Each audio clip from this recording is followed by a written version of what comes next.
Olá, eu sou o Gunter Alexander. Esse aqui é o 4V Podcast, um espaço para a gente aprofundar em debates que afetam diretamente a vida da população, especialmente das mulheres, das periferias e da juventude.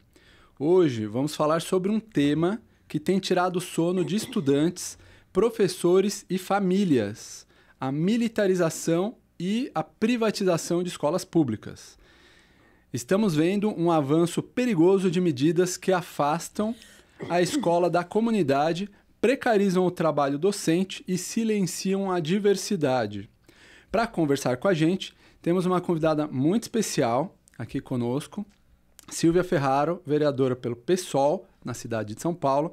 Seja muito bem-vinda, Silvia. Muito obrigada pelo convite, um prazer estar aqui, debatendo educação, que é a minha área. Eu estou vereadora, mas sou professora da rede municipal aqui de São Paulo, professora de História, e um prazer estar aqui para contribuir. O prazer é todo nosso. Então vamos entender o que está por trás desses projetos e como resistir a esse desmonte. Então vamos rodar a vinheta e já começamos. Seu nome é Gunter? Como que eu vou chamar de Alexander? Alexander.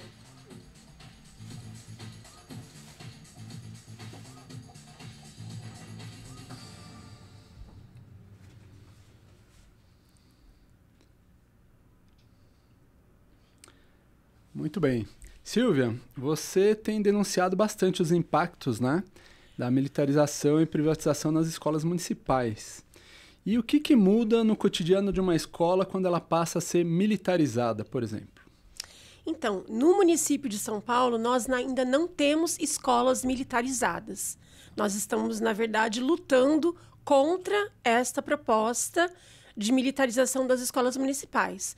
O que aconteceu em São Paulo foi a militarização das escolas estaduais, que também estão no município de São Paulo, né? Algumas estão em outras cidades, mas no município o que tem são projetos de lei para autorizar o município a aplicar também a militarização que o Estado fez.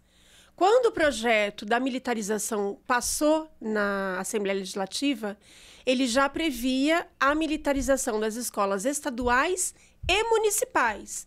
Só que para ter a municipalização, a militarização das municipais, é preciso que passe na Câmara dos Vereadores uma autorização para que a prefeitura faça essa militarização. Então, claro, isso ainda não passou. Recentemente, que bom! Recentemente, um projeto de um vereador da extrema-direita foi aprovado na Comissão de Constituição e Justiça da Câmara dos Vereadores, da qual eu sou membro. Nós fizemos toda uma argumentação contra essa proposta, porém, eles têm maioria e, infelizmente, essa proposta foi aprovada na CCJ, apesar de nós argumentarmos que é uma proposta totalmente inconstitucional. Inclusive questionada, muito questionada por juristas, por especialistas, e ela está, inclusive, para julgamento do mérito no Supremo Tribunal Federal. Então, só que enquanto o Supremo não julga, os municípios e estados, eles podem ir aplicando. Claro. Porém, esta proposta agora, esse PL, esse projeto de lei, que autorizaria o município de São Paulo a implementar também essa militarização, ele vai passar agora em plenário. E como ele é um projeto polêmico, nós, da bancada do PSOL, vamos obstruir o projeto. Nós vamos aplicar o regimento da Câmara para fazer essa obstrução, para que esse projeto não vá para frente, para que não seja aprovado nem em primeira nem em segunda votação. O que nos preocupa é que o prefeito de São Paulo, Ricardo Nunes, ele já declarou que ele é a favor da militarização das escolas e que ele quer implementar na cidade de São Paulo a mesma coisa que o Tarcísio implementou no estado. Então, assim, nós não temos uma resistência do prefeito. Ao contrário, nós temos uma adesão do prefeito a esse modelo de militarização. Claro.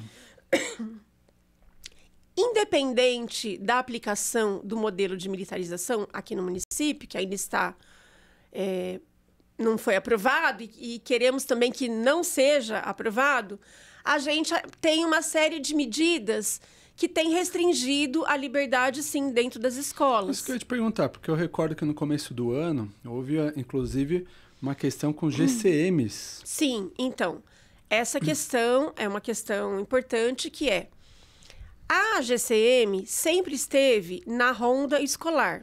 E isso é uma coisa até benéfica, porque fora da escola, às vezes a gente tem problemas realmente de segurança na porta da escola. Mas o prefeito Ricardo Nunes, ele fez duas movimentações complicadas. Uma de colocar GCM dentro das escolas. Eu recordo disso. E as câmeras de Smart Sampa, não, dentro da escola também. Dentro da escola. Na sala de aula já tem câmeras. Tá? Nas escolas as escolas já possuem câmeras de segurança. Claro. O problema é a Smart Sampa, porque a Smart Sampa é um tipo de câmera que ela tem um banco de dados, e esse banco de dados ele vai diretamente ser vigiado por um controle. Tá. E ele vai ver que se tem pessoas ali, que tem passagem policial, que tem mandado de prisão, enfim, são câmeras direcionadas. Qual é o problema para as escolas? Nós temos nas escolas estudantes que têm familiares com dívida na justiça, ou mesmo nós temos estudantes na EJA, né, na Educação de Jovens e Adultos, que são de liberdade assistida. Então, ficam mais expostas. Essas pessoas ficam mais expostas e elas passam a ter um receio de frequentar o ambiente escolar. Então, a gente afasta a comunidade das escolas. Claro. Porque a educação, a pedagogia, ela não pode ter esse grau de repressão, porque senão você afasta as pessoas da educação, do ensino, né? Eu recordo que na Flipei do ano passado veio aquele deputado do Sul, que é o Renato Freitas, né? Sim, do Paraná. Ele estava comentando que lá, eu não sei se eu estou confundindo, mas pelo que eu me recordo, ele estava comentando que as câmeras lá possuem uma inteligência artificial que transcreviam automaticamente o que os professores falavam e, dependendo de certas palavras que os professores mencionavam durante as aulas, acionava diretamente a Polícia Militar para ir questionar o professor em plena sala de aula sobre o que ele estaria lecionando ou não. Existe essa preocupação, de repente, aqui em São Paulo? Porque, lógico, lá a gente está falando também de escolas estaduais, acho que era um projeto piloto, né? Mas é o mesmo atual secretário de Educação estadual, não municipal, né? E como a gente vê que, na verdade, o Nunes e o Tarcísio estão atuando, eu diria em conjunto, mas não sei se eu falo a palavra conluio. Sim. Enfim, né? Para fazer esse tipo de ação meio persecutória, né? Não só contra quem tem problemas com a justiça, mas eu acho que contra quem pensa diferente também, né? Então, eu não conheço essa realidade específica desse grau de vigilância no Paraná. Eu sei que lá eles implementaram as escolas cívico-militares, né? Um lugar que está mais avançado, inclusive, do que o estado de São Paulo. Eles foram pioneiros, digamos assim, no Paraná. Mas existem vários projetos de lei espalhados pelos municípios de maior vigilância sobre os professores. Aqui em São Paulo também tem um projeto de lei de um vereador também de extrema-direita que queria implementar câmeras corporais nos professores. Nos professores? Sim, nos professores. Por incrível que pareça, ele era contra câmeras corporais. Escola sem partido 2 e 3.0, né? Isso. Então, ele queria colocar câmeras corporais nos professores e ele é contra colocar câmeras corporais nos policiais. Ah, mas os professores, sim, são um perigo para a sociedade. Nós, professores, somos um perigo para a sociedade porque a gente, afinal de contas, quer transformar todos os nossos estudantes em comunistas, né? Claro. E nós temos até o poder para isso, né? Temos todas as condições de fazer isso. Então, assim, é um delírio, né? Não, uma loucura, né? Então, mas nós somos vistos pela extrema-direita como agentes perigosos que têm que ser Alta controlados, periculosidade. vigiados e punidos. E isso é o que acham dos professores. Talvez nem mesmo os professores, os profissionais de educação, tenham consciência do tão... da periculosidade que nós temos. Claro. Né? Na verdade, eu acho que a gente talvez tenha realmente poder, Claro, um de poder transformar certas de realidades. transformar certas realidades e que a gente também não dá o devido valor, né? Claro. Agora, qual o interesse que você acha que está por trás da militarização e dessas parcerias público-privadas, né? Que, na verdade, são uma privatização disfarçada, nas escolas públicas? Aí a gente pode até extrapolar. Eu sei que a sua alçada é mais municipal, mas pensando também, como a gente comentou no começo, que no município de São Paulo tem muitas escolas estaduais sendo privatizadas, né? Nesse exato instante tem um edital, né, de 143 escolas, entre as quais está a escola do meu filho, por exemplo, para ser privatizado já no ano que vem, além dessas outras escolas militarizadas, né? Que interesses você acredita que estão por trás dessa privatização, por exemplo, dessa militarização? A militarização e a privatização, elas são irmãs siamesas do mesmo projeto, que é retirar dos profissionais de educação qualquer tipo de autonomia pedagógica, retirar dos estudantes qualquer tipo de também autonomia e resistência enfim... Ele é um projeto de desarticulação, de domesticação, Então, assim, para que empresas, e tanto na militarização quanto na privatização, empresas, elas vão lucrar com isso. Então, desde empresas de plataformização, né? Porque há também essas plataformas que tomaram conta, principalmente da rede estadual aqui de São Paulo, mas em outras redes, em outros municípios, em outros estados. Privatizar, né? Também é uma forma de privatizar. E também é uma forma de tirar do professor a autonomia, porque a plataforma ela vai fazer com que o professor seja um mero reprodutor de conteúdos, né? E daquele conteúdo específico que aquela plataforma acha que é o melhor para aqueles estudantes. Há uma impessoalização, assim, como se a escola não fosse feita por sujeitos, é como se as escolas fossem feitas por robôs, claro, por bonecos, por pessoas que não pensam, pessoas que não refletem, pessoas que vão simplesmente cumprir determinados programas de plataformas. Esse é um aspecto e essas plataformas ganham dinheiro com isso. E o outro aspecto que tem uma série de organizações chamadas organizações sociais, mais do que sociais, não tem nada, que são organizações financeiras que querem abocanhar o grande recurso da educação.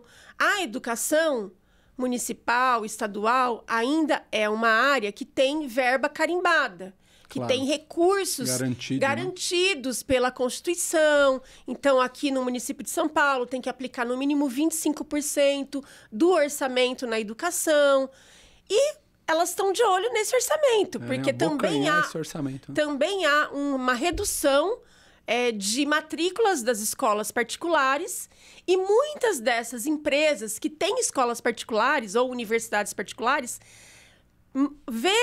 olham para a escola pública como um grande filão de arrecadação de recursos. Claro. Então, se ela não está mais conseguindo arrecadar nas escolas particulares, seja pela inadimplência, seja porque o número de matrículas diminuiu, seja porque a classe média busca também colocar seus filhos em escolas públicas que sejam melhorzinhas e tudo mais, essas empresas veem nisso uma chance de ganhar dinheiro, né? Então, gerir uma escola iria fazer com que isso fosse um grande empreendimento financeiro.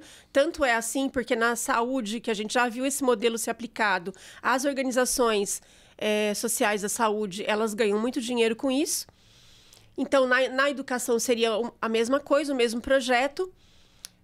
Tanto porque, veja, é um combo, né? É a plataforma, é a gestão da escola, é uma série de coisas que essas empresas iriam abocanhar os recursos da educação pública. Claro. E então é um projeto grande, é um projeto de longo prazo que eles estão trabalhando no Brasil. É um projeto que não começou agora. A gente que é do município de São Paulo... faz tempo, né? A gente que é do município de São Paulo, a gente fala que nós somos, se isso não for barrado, nós somos futuramente o que é o Estado hoje. Eu já fui professora, né, do Estado. E o Estado decaiu a qualidade do ensino muito. Abruptamente. Né? Abruptamente. Então, na rede municipal, que ainda não tem a plataformização, por exemplo, a gente vê, não, mas isso eles já estão querendo implementar. Então, começa com terceirização de serviços, terceirização de organizações para fazer as GEIFs, né, que são as jornadas pedagógicas dos professores. Então, terceiriza aqui, terceiriza ali, privatiza ali. Por exemplo, os novos CELs, que são os centros de educação... Os diretores das escolas dos CELs não precisam mais fazer uma série de trabalhos de contratação, para poder consertar um prédio, para poder fazer isso, porque já tem empresas que fazem. E há uma separação em todos esses projetos do que é pedagógico e do que é administrativo. Claro. Como se a administração de uma escola não fosse também pedagógica. Claro. Então, fica o pedagógico para os profissionais de educação, em tese, e toda a parte administrativa fica para os militares, fica para as empresas, como se... para as construtoras. Para as construtoras. Porque sabe que uma coisa que me chamou muita atenção, tem esse projeto de construção, eu não lembro se eram 43 ou 49 escolas no interior de São Paulo, e esse de privatização... somente do edifício, né? Do leilão que teve, né? Do leilão do Tarcísio. Teve esse leilão, né? Que já para construção isso já está, vamos dizer assim, acontecendo, né? E tem essa segunda etapa que é privatizar escolas que já existiam, né? 143 escolas. E em ambos os casos, os principais consórcios de empresas que estão disputando isso são de construtoras. Algumas das quais, inclusive, que são as mesmas que estão gerenciando os cemitérios que o Nunes também privatizou. Né? Então, a gente está falando de empresas que estão de olho no município, também no estado, né? Porque são basicamente as mesmas empresas. E aí é até curioso. Te pergunto, Silvia, gerenciar uma escola ou prédio, né? Um edifício escolar, é igual gerenciar um cemitério? Essas empresas, elas são especialistas em gerenciar qualquer coisa que dê dinheiro, que dê retorno. Não tem preocupação pedagógica, não tem nem expertise pedagógica. São empresas, administradores de empresas. E escola não é uma empresa. E nem um cemitério, né? E nem um cemitério, né?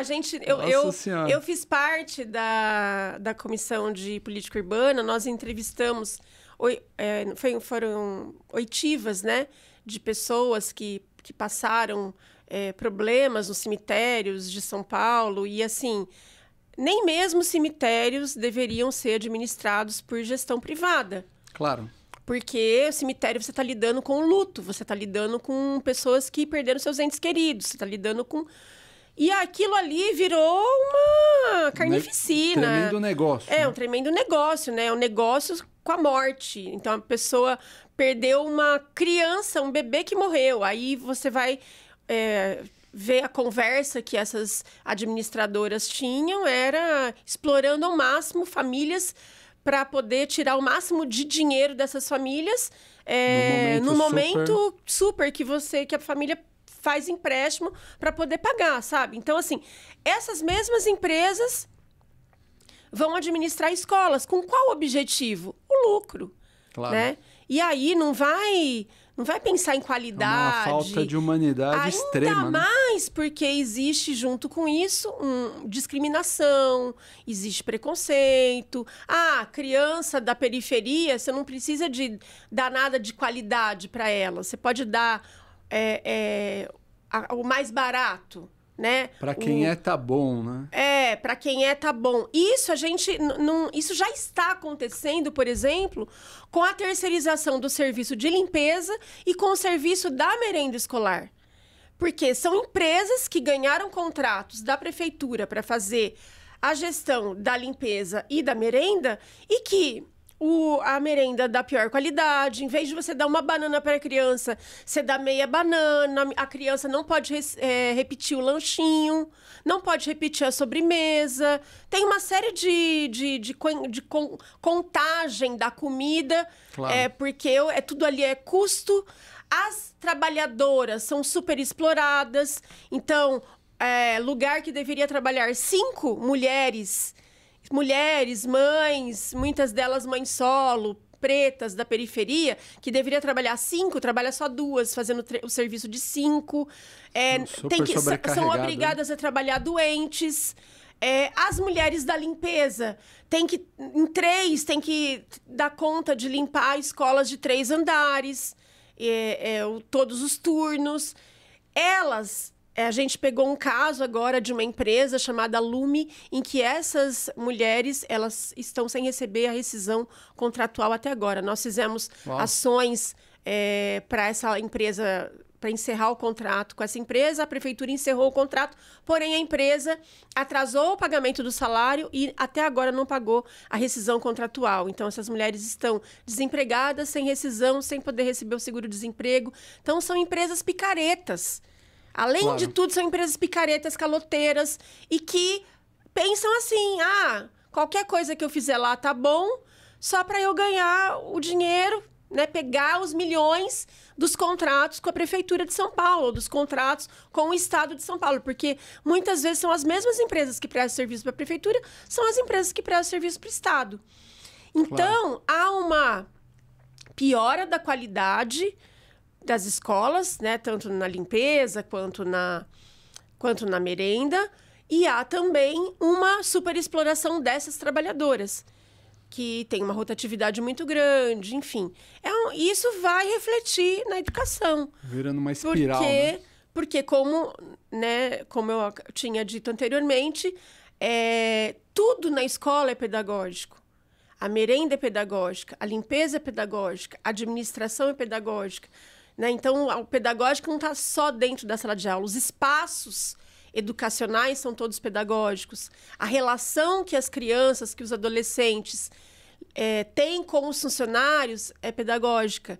Então, assim, a concepção de escola, né, como um todo, com a concepção pedagógica que tem, por exemplo, o município de São Paulo, através dos seus currículos, isso está em todos os espaços. Se isso for entregue para a iniciativa privada, como o prefeito Ricardo Nunes já disse que quer entregar, isso vai ser destruído. Tudo que foi construído em décadas, desde pelo menos a gestão da Erundina e do Paulo Freire como secretário municipal de educação, nós vamos... tem o Paulo Freire aqui? Temos o nosso queridíssimo... Olha! Então, tudo que foi construído em décadas por essa gestão da Erundina com o secretário Paulo Freire, que é um privilégio para a cidade de São Paulo, ter tido um secretário como Paulo Freire, que é patrono nacional da educação, e que tem um legado na rede municipal até hoje, apesar de todos os governos terem tentado tirar pedaços disso, se a gestão for privatizada, nós vamos simplesmente ver esse legado ser destruído. E mais, digo que o afastamento dos diretores agora para fazer um tal curso, não sei se vocês estão acompanhando. Sim, não, terrível, né? Esse afastamento dos diretores... Intervenção direta na escola. Esse afastamento dos diretores para fazer um curso totalmente sem sentido, ele está conectado com o projeto de privatização da gestão. Porque para eles, só para concluir, para eles aplicarem esse projeto, eles precisam quebrar a espinha dorsal de resistência nas escolas. E essa espinha dorsal de resistência nas escolas municipais hoje são as gestões democráticas. Não, você trouxe um ponto que era exatamente o que eu ia te perguntar agora, né? A gente acompanhou que você fez até ato de desagravo, que chama, na Câmara, trazendo alguns desses diretores, né, que foram injustamente afastados, né? Eu acho que nem na época da ditadura a gente viu uma intervenção tão maluca, né, na escola, de tirar diretores sob qualquer pretexto, né, profissionais concursados, com uma tremenda formação, e supostamente colocar eles para fazer uns supostos treinamentos nas diretorias de ensino, com pessoas muitas vezes muito menos gabaritadas que os próprios, né, diretores, diretoras. Você atribui que essa ação direta, né, porque foi uma ação direta, que também vem acontecendo no estado, tá? No município de São Paulo, acho que foram ao redor de 50 ou 60, eu não me recordo bem, diretores, mas as estimativas por baixo, aí do ano passado para esse, na virada desse ano, nas escolas estaduais, é de 800 diretores por baixo. Então, esse é um dado ainda que existe um grupo que está tentando levantar esses dados e existe uma total falta de transparência tanto do município como principalmente do governo estadual para dar esses dados, né? E você atribui que essa intervenção está ligada, então, diretamente à privatização. Uhum. E por qual motivo, assim? Como você relaciona isso? Então, são dois motivos. Um é porque existe na rede municipal uma coluna vertebral de resistência à privatização que é protagonizada pelas gestões democráticas, tá? Então, a gente tem uma série de gestores democráticos hoje na rede municipal que se articulam, muito forte, que né? tem uma atuação muito forte, que se articulam, porque são concursados. Isso é muito importante. Existe uma coluna vertebral na rede municipal de pessoas comprometidas com a educação pública, que são concursados, que passaram em concursos em que se levava em conta esses critérios para poder adentrar o serviço público educacional da rede. Então, são pessoas que vêm também de uma trajetória e de tradição. Os diretores mais engajados, de repente. Não só porque eles escolheram esses mais engajados, mas para que eles sirvam de exemplos para os outros. Então, veja, se você não entrar na linha e aplicar na sua escola esse planinho que tem que dar índices positivos do IDEB, vai acontecer com você também. Eles queriam fazer em 60 escolas essa intervenção. Eles fizeram em 25 porque teve uma resistência... 25, porque teve uma resistência muito grande, mas eles voltou, né? Houve uma ação... Caiu novamente na justiça, né? Houve uma liminar que tinha feito com que eles retornassem às salas de aula, às escolas, e agora essa liminar foi cassada por recurso da própria prefeitura, e eles voltaram agora para o curso.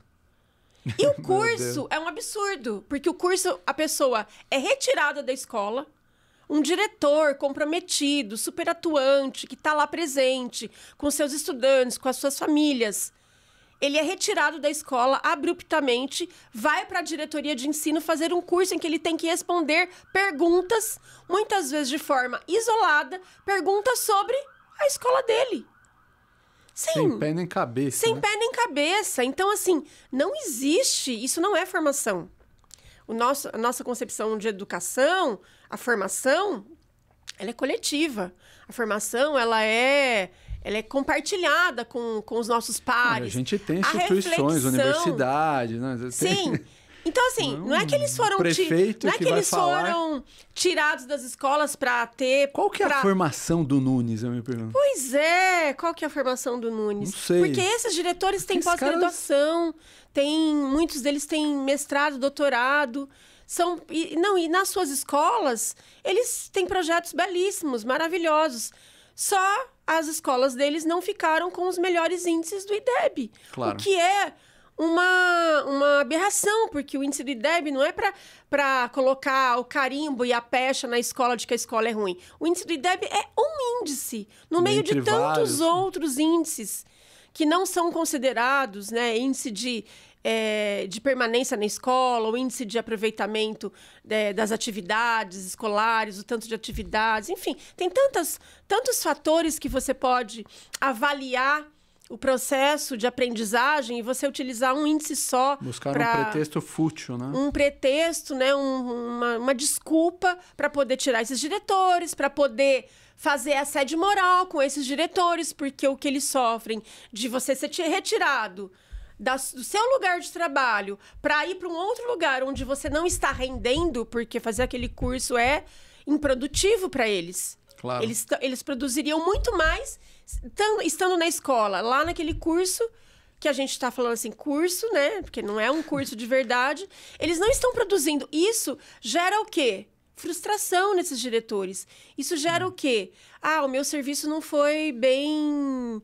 né? Eu não estou servindo. A comunidade olha esses diretores como... Poxa, o diretor então não é bom? Eu achava que esse diretor era bom, claro. Mas ele não é Divide bom porque a comunidade escolar, porque o prefeito está dizendo que ele não é bom, então eu vou acreditar no prefeito. Teve resistência, mas fica com aquela coisa. Mas por que foi tirado o diretor? Eu acho que esse diretor, então, alguma coisa errada tinha com esse diretor. Num primeiro momento, muitos desses diretores adoeceram por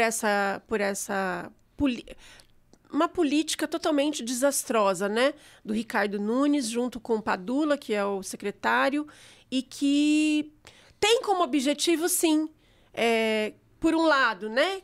Voltando à sua pergunta, por um lado, quebrar com a resistência, tentar quebrar com a resistência, uma vez que são diretores, na sua grande maioria, comprometidos com gestão democrática. Então, é exemplo para os outros. Você vai querer ser um diretor comprometido, atuante, que a comunidade gosta de você, olha o que pode acontecer. E, por outro lado, você abre caminho para dizer, tá vendo? Escola para ter índices bons tem que ser escola privatizada. Claro. Tem que ser uma gestão... Gera terreno próprio, é uma instabilidade favorável para esse projeto. Isso, tem que ser uma gestão com capacidade de entregar resultados. E quem tem a capacidade de entregar resultados que eles querem, os resultados que eles querem, que são os índices, é a gestão privada, porque a gestão privada não vai levar em consideração a realidade dos estudantes, ela não vai... Pelo contrário, a gestão privada vai fazer o quê? Vai expulsar estudantes Excluir, com né? vulnerabilidade, porque, já que ele não consegue ir bem na escola, a culpa é dele, óbvio, né? Vai procurar uma outra escola melhor para ele, que se adeque a ele. Tipo assim, uma escola... Então, a privatização, ela vai... dividir as escolas com índices melhores, onde pais oriundos das escolas particulares que já não conseguem mais pagar a matrícula vão querer colocar os seus filhos de classe média nessas escolas, e a escola para pobre, a escola para quem se acha que não tem muito futuro, né? É só mesmo conseguir o diploma para conseguir um serviço precarizado, num mercado de trabalho precarizado. Então, há sim por trás de tudo isso também uma discriminação, há sim racismo, né? Porque são escolas periféricas, são escolas que vão se sentir cada vez mais excluídas. É curioso, porque a gente viu isso um pouco na pele. Na escola, como eu te comentei, né, do meu filho que está para ser privatizado, afastaram o diretor, é uma escola estadual, inclusive aqui perto. Aqui na região a gente sabe de outras 2, 3 escolas que estão passando pelo mesmo processo, também afastaram diretores e também estão para ser privatizadas, né, estão na lista das 143 escolas estaduais que vão ser privatizadas. Então, realmente, a gente vê uma correlação direta, né? Eu acho que de preparar o terreno para a privatização, gerar todo esse furdúncio para dizer, tá vendo, é melhor privatizar mesmo, né? Então, realmente, é uma coisa meio curiosa. Mas, indo ainda na linha, até que você comentou da Erundina, houve uma reunião, eu também faço parte da Frente Popular em Defesa da Educação, né? Essa semana com a Erundina, ela convocou algumas pessoas de diferentes sindicatos, Frente Popular, convocou professores, famílias, né? Porque faz uns 2 anos, eu não sei eu acho que a autoria dela, se eu não salvo engano, é uma aprovação de uma lei dos conselhos escolares, uma lei federal, né? Que dá mais... detalha um pouco melhor o que realmente o órgão máximo de decisão dentro de uma escola de deliberação é o conselho, porque é a tradução da gestão democrática em algo mais concreto, que é formar um conselho com representantes de todos os segmentos da escola, né? E você vê uma correlação também de perseguir os diretores que tinham conselhos que os apoiavam mais, dividir essas comunidades, ou foi mais uma coisa aleatória mesmo assim, que eles queriam pegar para exemplo?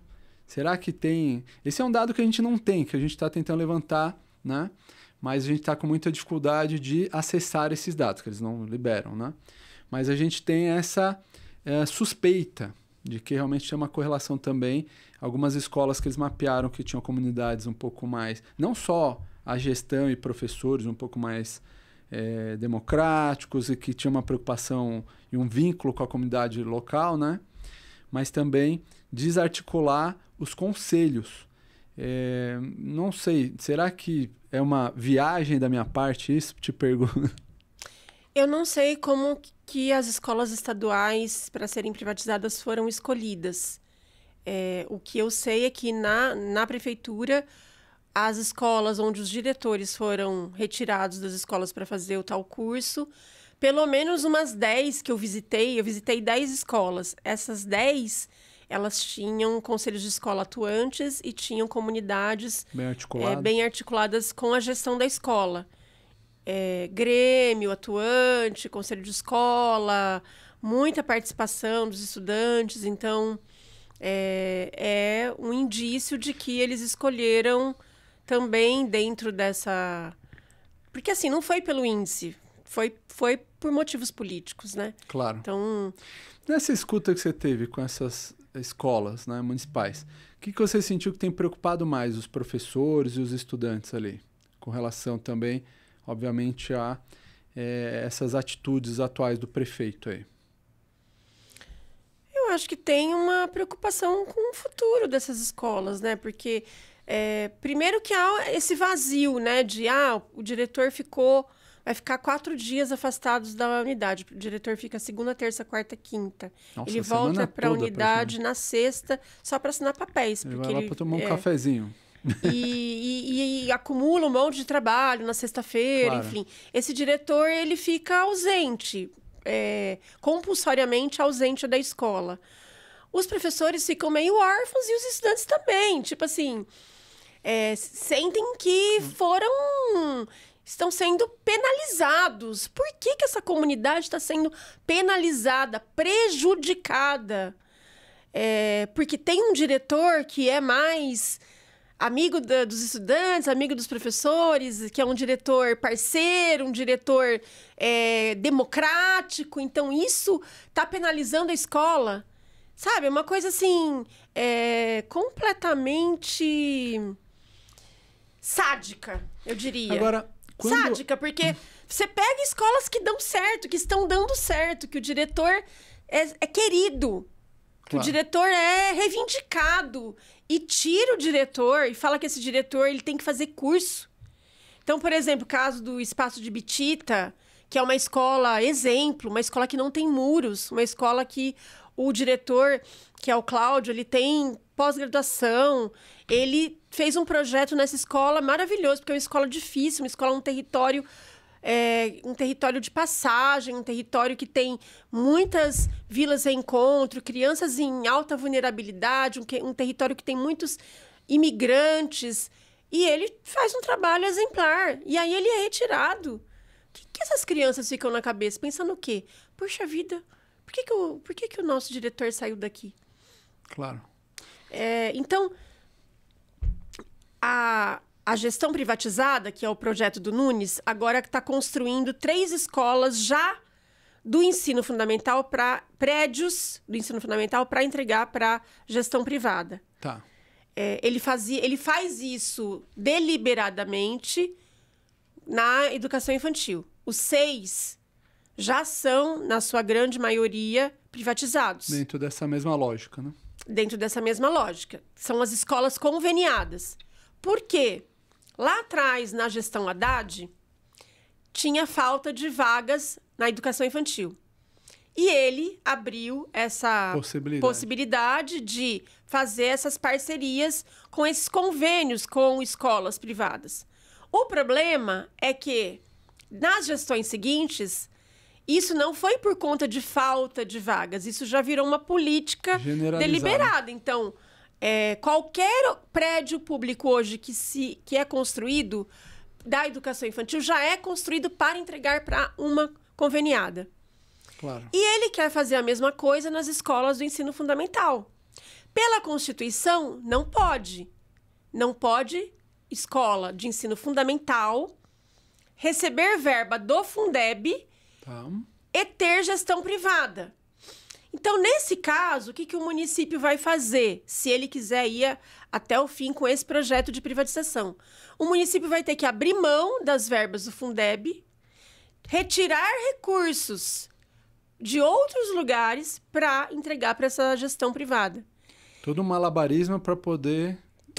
Vai gastar recurso público 2 vezes, porque ele vai abrir mão dos recursos do Fundeb e vai gastar de outro recurso para ir para a escola privada. Por quê? Curioso, né? No mínimo, curioso. No mínimo, curioso. Curioso, não. Eu vou dizer claramente aqui. Só pode ser porque ele quer beneficiar essas empresas.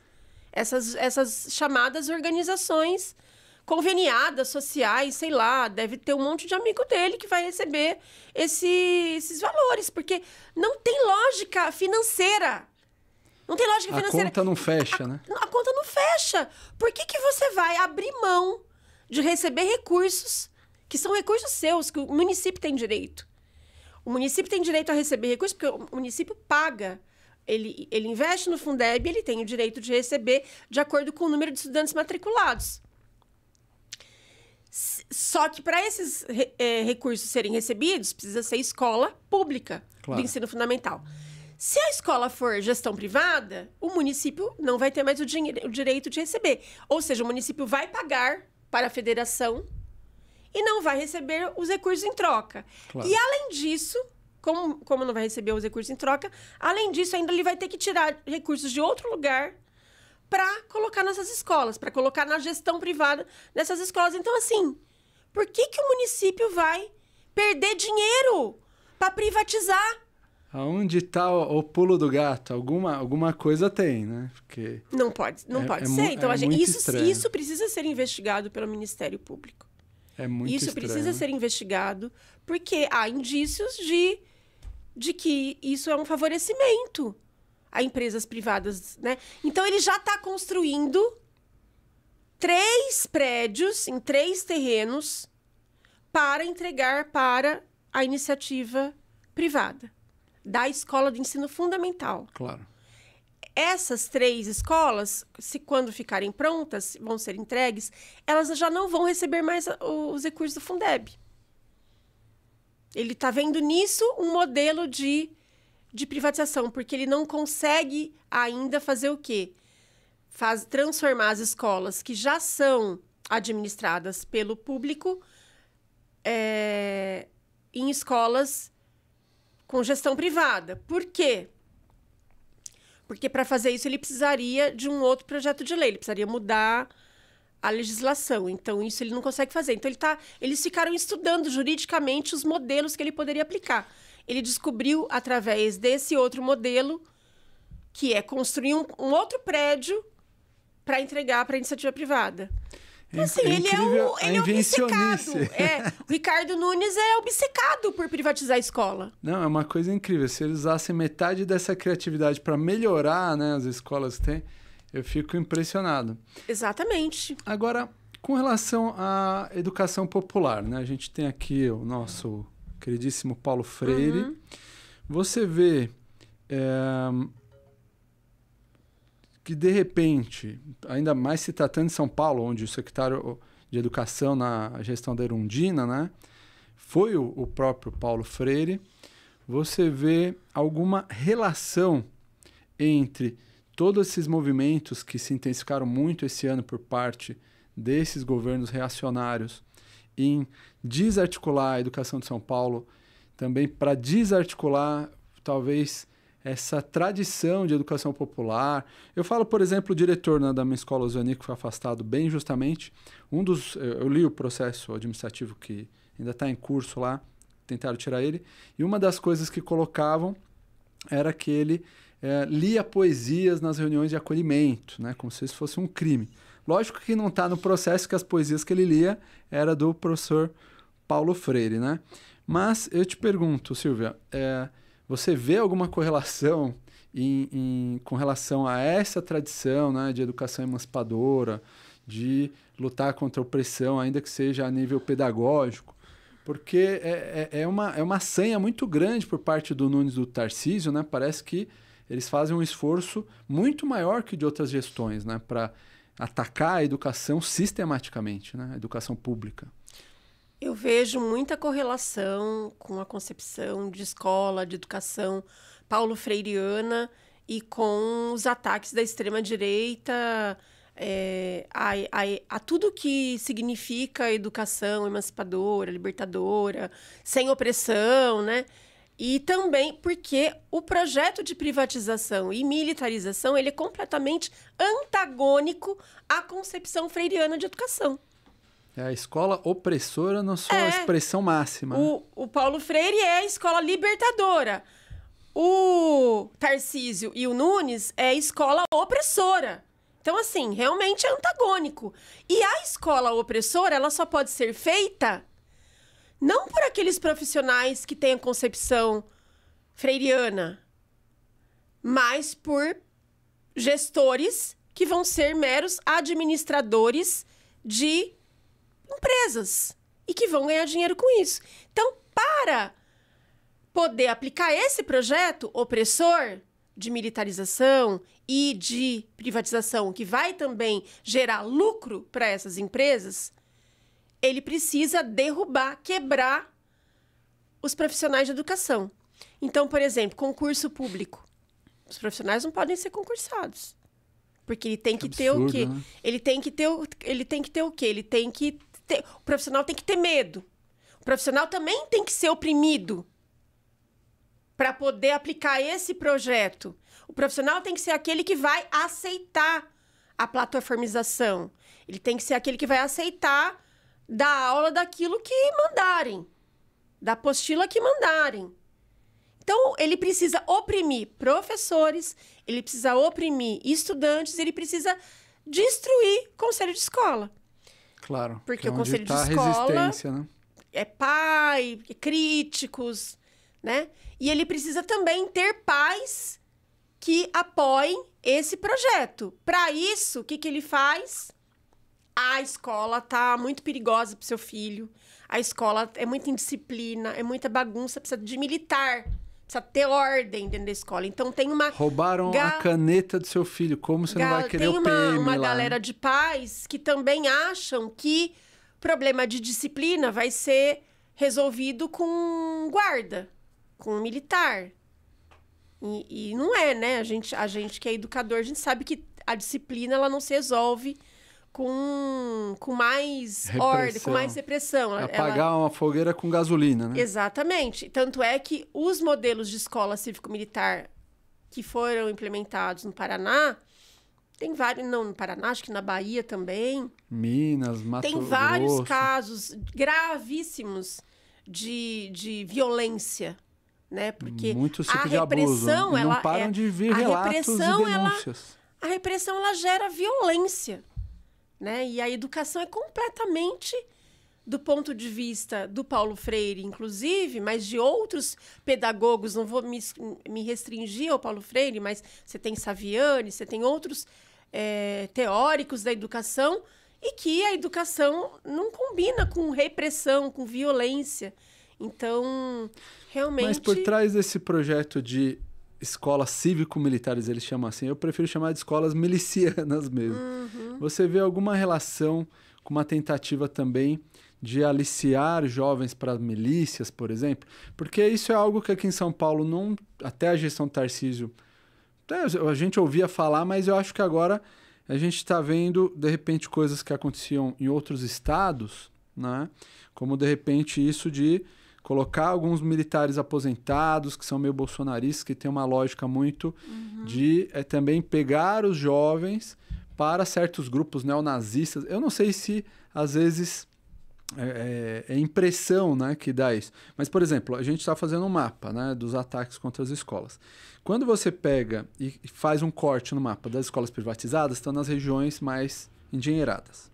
Quando você faz um corte das escolas que vão ser militarizadas, elas estão geometricamente com espaços assim equidistantes, bem distribuídos.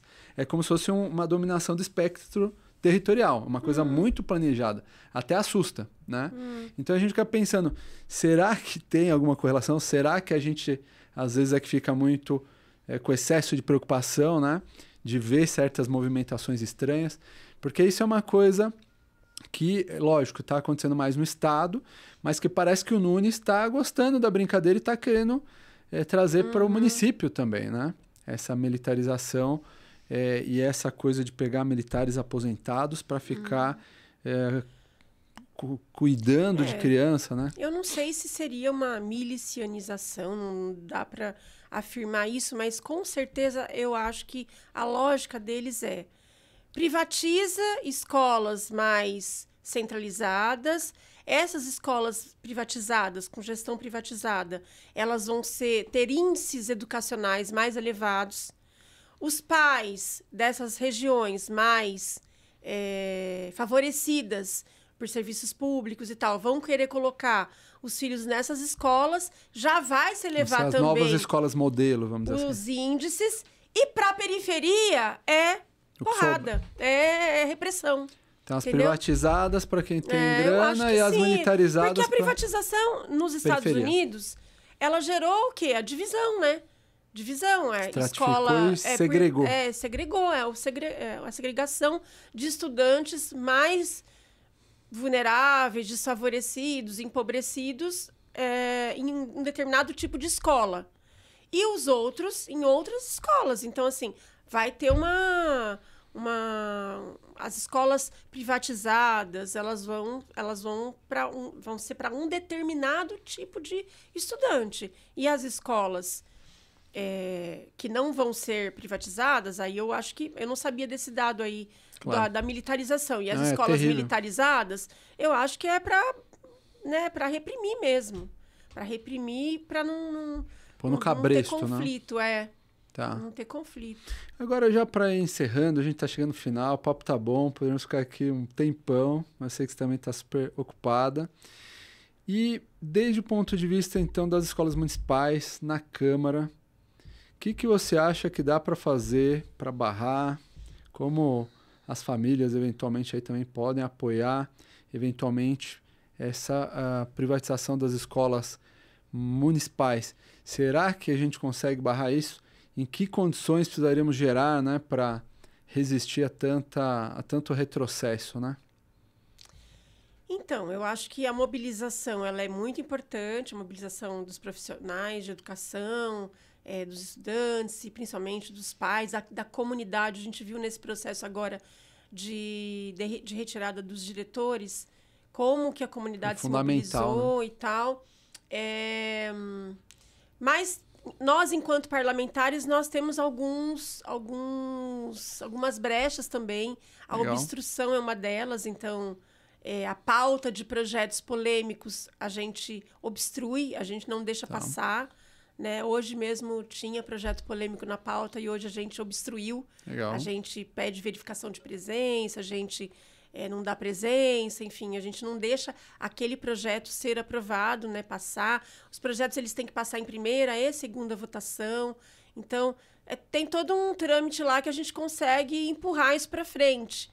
Mas claro, isso também não é suficiente. A gente precisa da opinião pública com a gente, né? Então, é um processo combinado, né, no parlamento, mas também na mobilização. Então, é muito importante iniciativas como a Frente Popular em Defesa da Educação, fóruns, enfim, todas as iniciativas que mobilizem, né, as escolas, mobilizem principalmente as comunidades escolares para alertá-las do perigo desse projeto, né? Porque o que acontece é que eles vendem uma imagem de que vai ser tudo ótimo. de que a militarização vai botar ordem nos alunos bagunceiros, que a privatização vai fazer com que o seu filho tenha índices melhores e possa entrar num emprego melhor. Então, eles vão vender ilusões para os pais. Nós precisamos ser aqueles que vão desfazer essas ilusões e vão colocar a realidade. Aqui vai ser repressão para o seu filho, aqui vai ser pior qualidade e um monte de empresa ganhando dinheiro às suas custas. Por os pingos nos is, né?